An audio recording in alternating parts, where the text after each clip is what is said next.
Today, I'd like to introduce you to the new section of Fun with Armour. Today, we will be working with steel to be making armour. So, thank you for joining me. Right, so a little bit off topic this time. We will be shifting away from the nice breastplate I've been working on because I have paying customers now to look after, and that's just nice side projects to work on. So what I'm working with, some of you have probably seen some of the updates, is I'm working on making a set of Visby gauntlets that were found in a common grave in 1361 for the Battle of Visby. So I've got the left hand side done, and I have trialed it with a HEMA group because they're looking at something that's maybe a bit more affordable, because we struggle to get in a lot of synthetic armor and obviously cost wise, so this making in-house makes it a little bit cheaper for everyone to afford. And I trialed it out on Wednesday, and the feedback was quite good. So there was a few changes we need to make. This plate, this cutout section here needs to come in a bit, stands out too much, so it grips onto it. This corner here needs to be rounded off a little bit, it's a bit of a snag point. And then the armor on the side of the hand needs to just shift up a little bit. There's a bit of an exposed section here. Otherwise the rest is fine. There's a little bit of thing that I need to compensate for the fingers. I've got a plan on getting that right. Otherwise the feedback was very good. They're very chuffed. It's got a very low profile on the hand, so it actually fits into basket heels, which is very nice. A few people struggle with that. So I'm going to now make the right hand side, starting off with the patterns. So I'd like to do also then a step by step on how we're going to do that. So thank you for joining, and let's get this started. Okay, so these are all the patterns for the gauntlet, because there is several little plates, and not every plate has a cutout because some of them are sort of duplicates of the one plate. So this kind of looks like someone was making a collage, or these are all the offcuts of a larger collage making project. So there's a lot of little nitty gritty stuff that we have to make.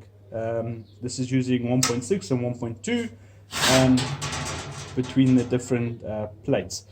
So I'm gonna not sit here and watch, you can watch me put all the stuff together. I'm going to put it on, draw out the outlines, and then I will show you from there. Then we go cutting it out, smoothing the edges, and let's see what happens from there. Right, so yes, let's get cracking. It's going to take a bit of time. Okay, so you can see now clearly that I've got all of the parts marked out. So all of them, 1.6 for some of the plates, 1.2, that's just because I'm keeping it the same as that. And yeah, now time to cut it out. I'm going to be using my metal shear as well as tin snips. The 1.6 you can use the tin snips with, no problem. Well, I don't have much of a problem. It's just obviously a little bit harder. These, the 1.2 is easy to cut with that.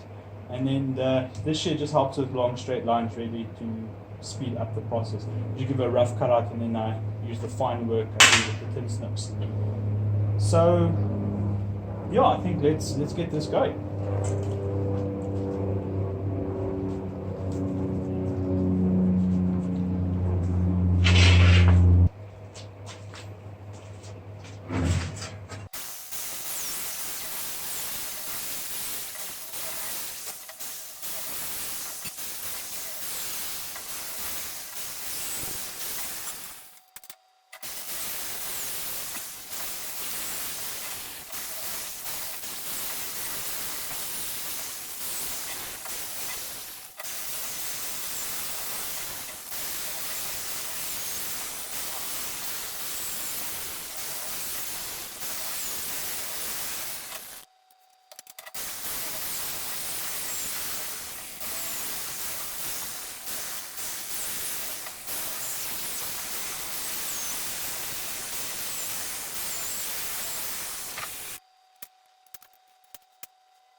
Okay, so now what I've done there is just flatten the plates out. It makes it a little bit easier to handle and grind, smooth out the edges, and it's sort of less dangerous with a sharp edge pointing up.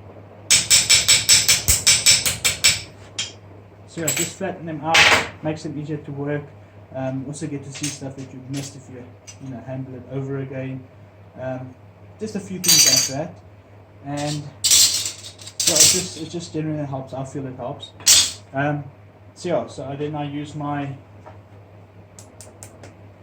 call this one the persuader.